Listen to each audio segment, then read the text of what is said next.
Bienvenidos a un nuevo capítulo de la serie La alfabetización democrática de los militares, producida por la Asociación Civil Control Ciudadano. La democracia es un asunto de todos, incluso de los militares. ¿Qué papel han jugado históricamente los militares venezolanos en la instauración y defensa de la democracia?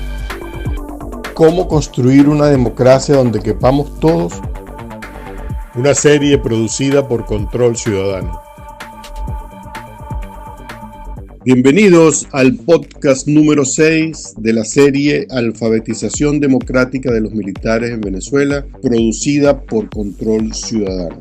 Este es el último capítulo de la serie de 6 podcasts en los cuales hemos estado hablando de la relación entre militares y democracia. Y especialmente hemos revalorizado el rol democratizador del sector castrense en la búsqueda y defensa de la democracia en nuestra historia contemporánea. Nuestros entrevistados han aportado importantes conocimientos en este sentido. Hoy nos corresponde entrevistar para cerrar esta serie en una suerte de balance y perspectiva de lo que hay que hacer en Venezuela para recuperar la democracia, a la doctora Rocío San Miguel, quien es presidenta de Control Ciudadano. Rocío, quisiéramos comenzar preguntándote acerca de la experiencia formativa que hemos bautizado como alfabetización democrática. ¿Crees que el esfuerzo que hemos hecho ha servido para el objetivo que nos propusimos? Buenas tardes, Rocío, bienvenida a este último podcast de la serie. Muchas gracias por aceptar nuestra invitación. Gracias, Luis. Un placer conversar contigo. Ha sido una experiencia muy grata que ha contado con entrevistados de lujo. Diego Bautista Urbaneja, Inés Quintero, José Alberto Olivar, Ricardo Sucre y Harold Trincunas, quienes han realizado significativos aportes para comprender el rol de los militares en la democracia, las luces y sombras en estos 60 años prácticamente de historia de las relaciones civiles y militares en Venezuela. Esta ha sido una iniciativa de Control Ciudadano pensada para abrir un debate necesario en el país, en el que los civiles nos acerquemos más al pensamiento sobre el rol de los militares en la democracia, pero también para que los efectivos de la Fuerza Armada Nacional tengan acceso a este debate y a estas ideas. Porque la alfabetización democrática de los militares debe entenderse como un asunto de doble vía. Por una parte implica un proyecto y liderazgo civil para gestionar el papel de la Fuerza Armada y a la vez una doctrina y comportamiento constitucional de los militares en el que funciona el control democrático sobre la Fuerza Armada Nacional. Debemos ver la alfabetización democrática de los militares como centro de gravedad para comprender que la FAN es una institución de todos los venezolanos y no de una parcialidad o proyecto político, y que además la Fuerza Armada Nacional debe sujetarse a los principios que rigen la democracia, como son los del principio de alternabilidad en el poder, el respeto al Estado de Derecho, la rendición de cuentas a la que están obligados como institución del país y fundamental, el respeto a los derechos humanos, por mencionar los más importantes. Rocío, ahora que hablaste de los últimos 63 años de historia política en Venezuela, lo ocurrido con las Fuerzas Armadas en estos años no se podría quizás sintetizar en 2 frases.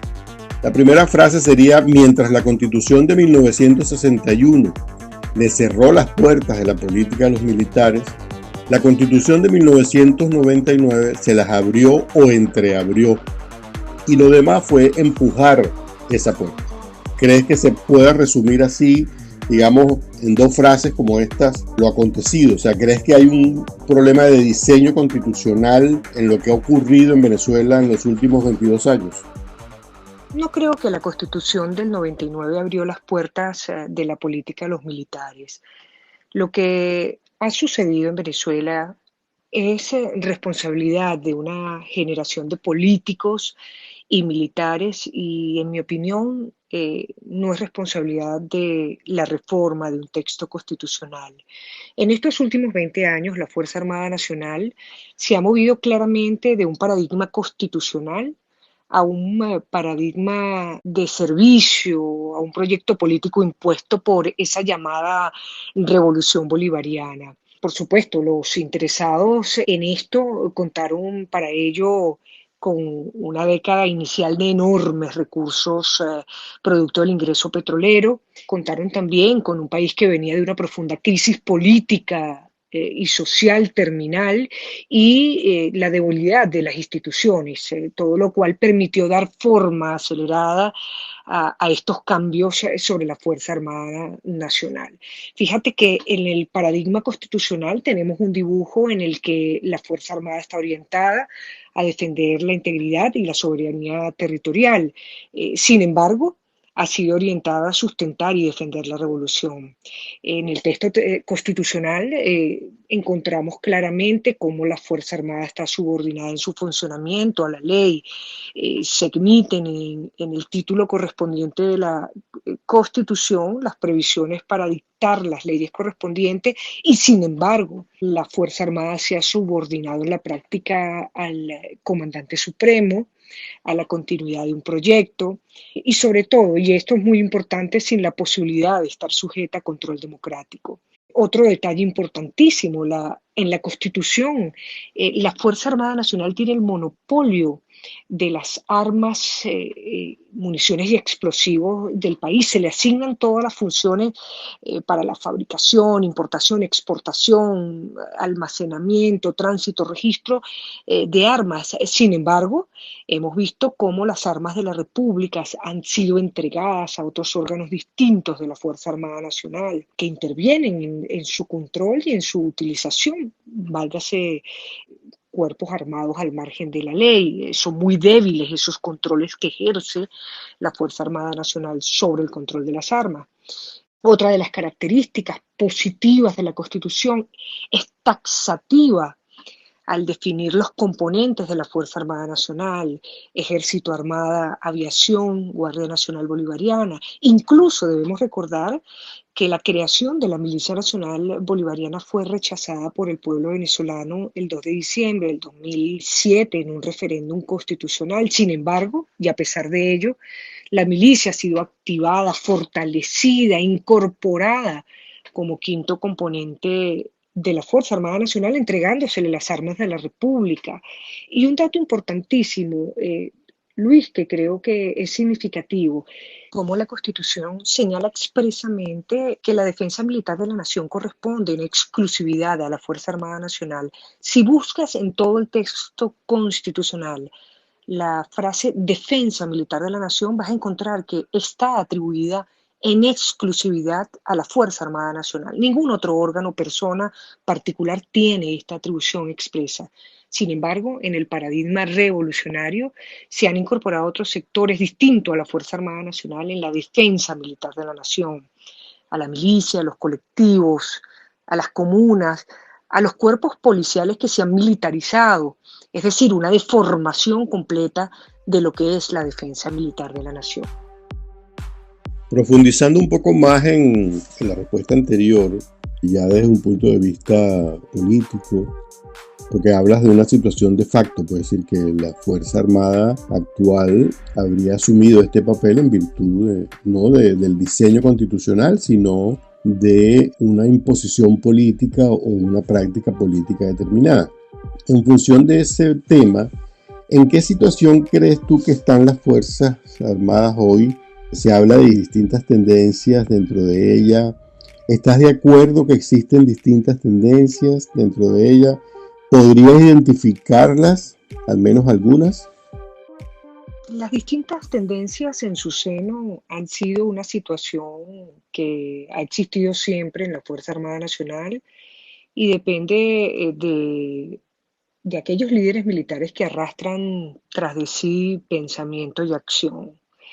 Algunos han sido líderes positivos para el fortalecimiento de la Fuerza Armada Nacional en estos 60 años, otros han sido negativos en su accionar, otros teniendo la oportunidad no fueron capaces de ejercer su liderazgo a tiempo.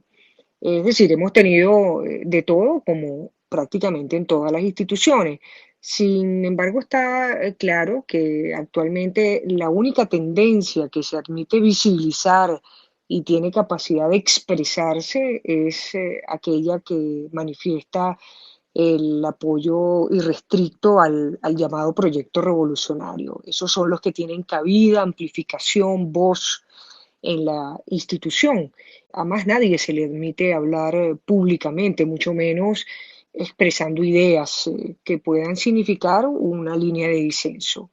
Y esto lógicamente genera entropía, esto genera deriva, esto genera fracaso en una institución, como ha quedado en evidencia en los resultados de su principal deber, como lo es la defensa de la integridad territorial. Internamente, esto genera muchas situaciones incómodas. En los cursos de Estado Mayor, por ejemplo, espacios donde hay o debería privar la libertad de pensamiento para diseñar juegos de guerra, hacer propuestas, se han eliminado criterios de pensamiento, criterios que puedan ser vistos como contrarios a la línea de la llamada Revolución Bolivariana. Y repito, esto lleva por fracaso en términos definitivos a una institución como la Fuerza Armada Nacional. Ahora fíjate, Rocío, en la literatura sobre el tema militar se habla de distintos tipos de militares, de soldados. Por una parte se habla del soldado revolucionario, por otra parte se habla del soldado pretoriano, del militar profesional. A tu juicio, ¿qué tipo de militar tenemos hoy en día en la Fuerza Armada? ¿Un militar profesional, un militar pretoriano o un militar revolucionario? O quizás una mezcla de todos ellos. Y además, ¿qué papel cumple en este momento el principio de obediencia que impone la Constitución a los militares? ¿Se están, digamos, basando en ese principio para mantener a la Fuerza Armada dentro de una orientación determinada? ¿O tú crees que eso es más complejo, pues, menos fácil de ver? Luis, que esto nos sitúa en evaluar las caracterizaciones típicas con las cuales se define a la institución Fuerza Armada Nacional. Yo te diría que estamos asistiendo a una expresión institucional de Fuerza Armada Nacional terminal, que no puede encasillarse en ninguno de los supuestos que tú expresas.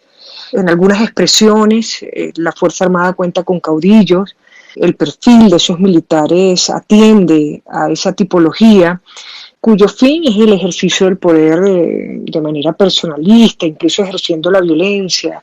Sin embargo, no califican cabalmente como caudillos, porque siguen al final siendo instrumentos de un proyecto. En otros casos, en la Fuerza Armada encontramos claramente militares pretorianos que aspiran a influir en la política a través de la institución y de la organización militar, pero la verdad es que todos se quedan en el camino, sin un papel estelar en la política, es decir, terminan siendo desechados por alguna u otra razón. Y los militares profesionales los hay también, pero cada vez más sujetos a presiones, son aquellos que entienden su participación en la institución militar o su fuente de orgullo militar basada en funciones constitucionales, muchos de los cuales se dan cuenta que al no poder lograrlo terminan solicitando la baja. Yo diría que estamos en presencia de una Fuerza Armada Nacional a la deriva en esta segunda década del siglo XXI, sin auténticos líderes militares capaces de hacer cumplir su juramento, de respetar la Constitución, de presentar un proyecto de renovación para el futuro de la Fuerza Armada Nacional. Yo creo que en muchos ámbitos castrenses hay un pensamiento de preocupación sobre lo que le depara a la Fuerza Armada Nacional. Y también debe decirse, estamos, y esto es muy importante, en presencia de una Fuerza Armada Nacional que no encuentra la seguridad de un proyecto para la institución en la eventualidad de una alternativa de poder. Es decir, hay pocas propuestas, o yo diría inexistentes, sobre ese futuro, ese dibujo, ese horizonte, esa visión de lo que puede ser la Fuerza Armada Nacional en el retorno al carril constitucional. Una Fuerza Armada Nacional que deseablemente debería ser profesional y respetuosa de la Constitución. Ahora, Rocío, muy interesante la respuesta que me acabas de dar, que me permite agregar otro elemento, ¿no? A esa, digamos, radiografía que has hecho. No habría que sumar un dato que cada vez es más relevante, que es el dato de los presos políticos militares.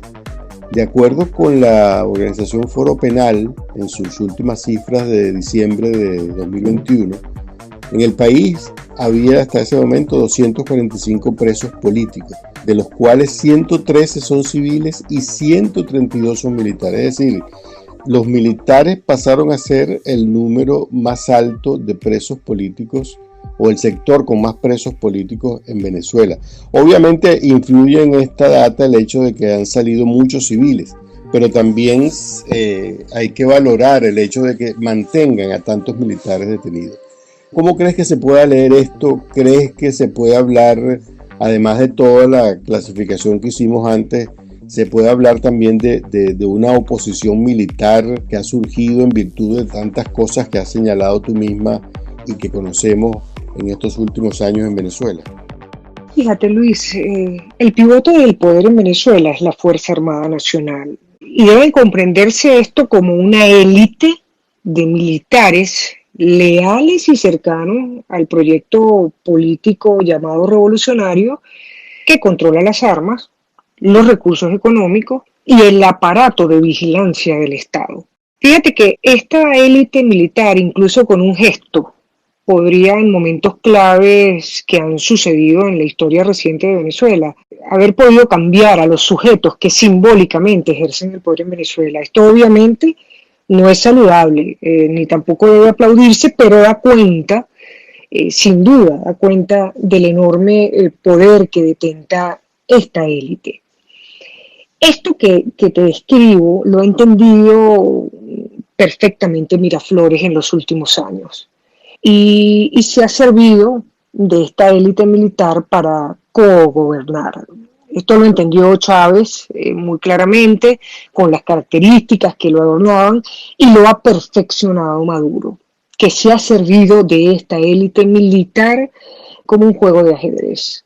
Ahora bien, esto claramente tiene consecuencias. Cualquier expresión de disenso es aplastada con ferocidad por ese aparato de vigilancia del Estado que es sofisticado, que se ha perfeccionado, que está activo con cooperación, debe decirse, cubana para su perfeccionamiento.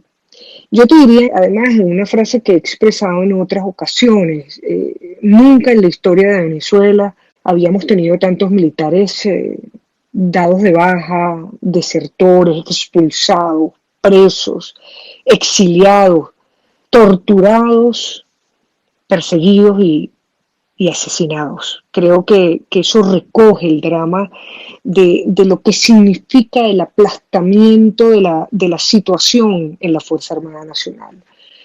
Y además podría decirte que la llamada Revolución Bolivariana se mantiene sobre esa montaña de violaciones a los derechos humanos de militares y de civiles. Y no hay que perder de vista un sustento muy precario que a mi modo de ver terminará por revolverse en su contra, inexorablemente. Ahora, paradójicamente o curiosamente, el discurso oficial castrense sostiene que la FAN, las Fuerzas Armadas Nacionales, están defendiendo la democracia y la Constitución. Es decir, ellos, junto con Maduro y el resto de quienes lo acompañan, sostienen pues que están en una perspectiva democrática. Entonces me gustaría preguntarte cómo se interpreta esta postura cuando vemos, tantas situaciones, como tú misma has señalado acá, tantas situaciones que contradicen la idea democrática y que muestran además que la democracia está fuera de servicio en Venezuela desde hace ya mucho tiempo. Bueno, Luis, es un discurso falaz que nadie cree ni siquiera en la Fuerza Armada Nacional. La propaganda política ha encontrado también como escenario fundamental la propaganda dicha o expresada por militares. El problema es que frente a este discurso falaz que nadie cree, es que quienes lo denuncien son apartados de la institución, un poco lo que comentábamos en las preguntas anteriores. Y algunos obviamente lo han venido haciendo de manera silenciosa, solicitando su pase a retiro, porque está claro que aquellos que lo expresan abiertamente corren el riesgo de ser detenidos, torturados o incluso asesinados. Ahora, Rocío, ¿qué cambios piensas tú que hay que hacer para reinsertar a los militares en la democracia y devolverlos a los cuarteles? Es decir, para que ejerzan su tarea profesional dentro del Estado. ¿Qué habrá que hacer, Rocío? El plan de reinserción de los militares a la democracia y al carril constitucional abarca muchos aspectos. Yo diría que el primer cambio es prohibir el discurso político partidista en la Fuerza Armada Nacional, que es completamente incompatible con el concepto de una Fuerza Armada al servicio del Estado e incompatible con el concepto de una Fuerza Armada profesional. El segundo cambio, sin duda, de importancia en Venezuela es devolver a la Fuerza Armada Nacional el monopolio de la defensa militar de la nación y el control de las armas del Estado. Es grave la situación de violencia estructural vinculada al uso de armas de fuego en Venezuela y hay que hacer responsable a los militares de esta competencia constitucional que por lo demás tienen asignada expresamente. Fíjate que en Venezuela no hay registro y control sobre armas y municiones en manos distintas de la Fuerza Armada Nacional y tenemos, repito, una violencia estructural que crece día a día y hay que retomar esta función constitucional con seriedad para la Fuerza Armada Nacional. El tercero de los cambios es que es necesario aprobar y definir el concepto estratégico de la nación. Esto es un mandato constitucional, un imperativo constitucional que nunca ha sido posible establecerse. No se conoce cuál es ese concepto estratégico de la nación, a partir del cual se definen las líneas programáticas del Estado para el sector de la seguridad y defensa nacional de manera general y de manera particular hacia la Fuerza Armada Nacional. Es decir, con esta se puede dibujar una hoja de ruta de las funciones de la Fuerza Armada Nacional para evitar que siga siendo utilizada para cualquier cosa como ha venido ocurriendo a requerimiento del poder. Esto define principios de profesionalización, de educación militar, de operatividad, de bienestar social, de la familia militar, etcétera, etcétera. Esto muy importante que no ha sido definido hasta la fecha, inclusive se edifica a partir de las amenazas a la seguridad y defensa en el país. El cuarto cambio yo diría que es el de emprender las reformas legales. Hay efectos legales en vigor, como la llamada Ley Constitucional de la Fuerza Armada Nacional, que viola en sí mismo la Constitución. Hay que hacer los desarrollos legislativos pendientes. Muchas leyes no han sido dictadas. Todo ello va a permitir encaminar claramente el rol de la Fuerza Armada Nacional, las instituciones involucradas, definir las competencias, las fuentes de los recursos para su funcionamiento de acuerdo al paradigma constitucional. Y, por supuesto, en estas mismas leyes definir los mecanismos de control democrático del sector. Tenemos que entender, y el poder tiene que entender, que la Fuerza Armada Nacional debe rendir cuentas. Esto hoy, lamentablemente, no es posible. Y yo diría un quinto, para no abusar del tiempo de quienes van a escuchar este podcast, es el de, que no es un cambio, es básicamente una propuesta, es el de el diseño y la ejecución de un proceso de justicia transicional, donde lo militar tiene un gran peso, por ser en sí mismo víctimas y victimarios de atrocidades que se han cometido en Venezuela en estos últimos años. Venezuela, finalmente, yo te diría, Luis, debe contar con una Fuerza Armada Nacional que prestigie al país y que se prestigie a sí mismo. Yo creo que ese debe ser el norte de los cambios que se produzcan en la Fuerza Armada Nacional. Rocío, no podía faltar una última pregunta que le hemos hecho a todos nuestros entrevistados. ¿Cómo ves el futuro de la Fuerza Armada Nacional y cómo ves el futuro de Venezuela? El futuro es complejo y debe decirse con todas sus letras. Además, son tan serios los problemas del país que no pueden ser dejados exclusivamente en manos de los políticos y de los militares. Sin duda demandan la mayor participación de todos los venezolanos. Y aquí es clave entender que la despolarización debe estar como centro de la ejecutoria y la transformación de las relaciones de cambio en Venezuela. Porque justamente la polarización ha sido una trampa recurrente que nos tienden y que nos impide avanzar hacia la democracia, hacia la transición. Y además está ideada para anclarse en el ejercicio del poder por quienes lo ejercen actualmente en Venezuela, para perder tiempo, para mostrar los peores rostros de esas pequeñas partes en los extremos de la polarización. Creo que la mayoría del país está en el centro y quiere ocupar su tiempo en crecer, en desarrollarse, en prosperar. Creo que además es importante que el diálogo se restablezca, que se retomen las conversaciones de México, pero claramente con una estructura permanente de comisiones que aborden los 7 puntos del memorándum de entendimiento que se pactó, con comisiones funcionando en Venezuela. Esto de ir a México cada vez que surge una emergencia no tiene sentido, como ha ocurrido en otros momentos de procesos de negociación que existieron en el pasado. El diálogo tiene que establecerse como centro de la política en Venezuela para procurar soluciones económicas, soluciones sociales, propuestas para la defensa, propuestas para la Fuerza Armada Nacional, propuestas para la reinserción a la Constitución y, en definitiva, propuestas para una transición a la democracia. Hay que estar claros en que el tiempo apremia. Yo diría además, para acercarnos a nuestro punto y centro de discusión, que es lo militar, que los militares no deben retomar a los cuarteles, como ha sugerido esta frase tantas veces repetida, porque hay que recordar que la frontera terrestre y marítima en Venezuela abarca el 70% del territorio nacional.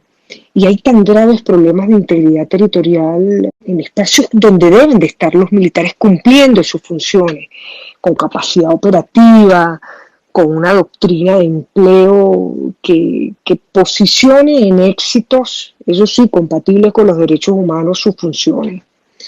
No podemos olvidar que Venezuela va a vivir los próximos 50 años de los recursos que se encuentran en sus fronteras, los recursos naturales que están allí, en la tierra de la frontera, los cuales deben protegerse, muchos de los cuales, por cierto, están en manos del crimen organizado. Hay que pensar en esos espacios jurisdiccionales de la República, en el mar territorial, en la zona económica exclusiva, en la zona contigua, que darán de comer por muchas generaciones a los venezolanos y que Venezuela no tiene capacidad de jurisdiccionar en estos momentos. Por eso, los militares no deben volver a los cuarteles, deben posicionarse en esa función de resguardo territorial. Y finalmente yo diría que ojalá los militares reflexionen sobre el tradicional juramento que realizan al egresar como oficiales de las escuelas de formación militar o de la hoy llamada universidad militar. Ojo, me refiero a ese juramento tradicional sin añadidos interesados que los políticos del proyecto revolucionario suelen agregar. Ese juramento limpio en el que hablan de defender a la patria, defender sus instituciones y su pueblo hasta perder la vida. Recordarles que juran defender los 3 elementos constitutivos del Estado: su territorio, su sistema jurídico-político plasmado en la Constitución y a su población. El peligro de no hacerlo es la desintegración paulatina del Estado, como está ocurriendo. Sin duda el tiempo apremia para los venezolanos y el país debe contar con una Fuerza Armada Nacional que retorne al carril constitucional. Con esta excelente reflexión de la doctora Rocío San Miguel y dándole las gracias, concluimos el último podcast de la serie La alfabetización democrática de los militares venezolanos, con la cual hemos querido colaborar con nuestra Fuerza Armada Nacional en el sentido de ofrecerle elementos de una discusión, de un debate para su reflexión, que nunca está de más tomar en cuenta. Esperamos que todos estos podcasts sirvan para la reflexión de nuestros oficiales, nuestros soldados, y nos despedimos de ustedes, no sin antes pedirles que nos sigan por la página de Control Ciudadano, controlciudadano.org.